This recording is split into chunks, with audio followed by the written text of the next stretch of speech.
মনে রাখবেন, একটা সুন্নত, নবীর একটা সুন্নতকে যদি ভালোবেসে কি আমল করে, ইনশাআল্লাহ নবীর সুপারিশ পাবে।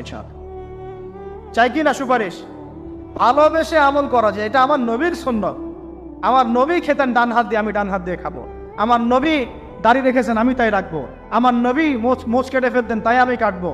আমার নবী ঢিলেঢালা পোশাক পছন্দ করতেন, তাই আমি পরবো। আমার নবী রাতে ঘুমানোর সময় এই আমলগুলো করতেন, তাই আমি করব।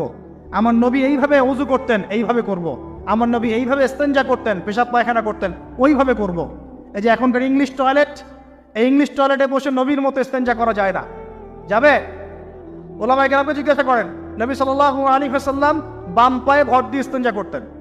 কোন পায়ে? এখন বসেন ইংলিশের উপরে, বাম পায়ে কেমনে বুঝবেন? সম্ভব?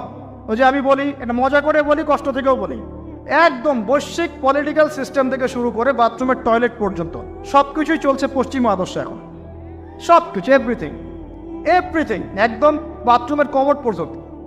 এখন তো কমোডও উঠাই দিছে, এখন সামনে একটা বালতি রেখে দেয় গামলার মতো, এখানেই পেশাব করতে হবে। দেখেন নাই মনে হয় আপনারা, দেখবেন অচিরে এগুলো আসতেছে সামনে, দাঁড়ায় বসার কোনো সুযোগ নাই। আর সবগুলো মাপ সমান। কারো হাইট যদি 6 ফুট, কারো 5 ফুট হয়, তখন কি হবে? অ্যাডজাস্ট করতে হবে ধরো তখন, নাকি?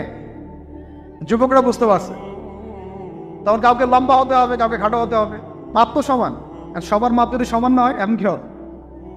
হ্যাঁ, আল্লাহ পাক বোঝার তৌফিক দান। এগুলো শয়তানি না বলেন? বসে ইস্তেঞ্জা করতে হয় না?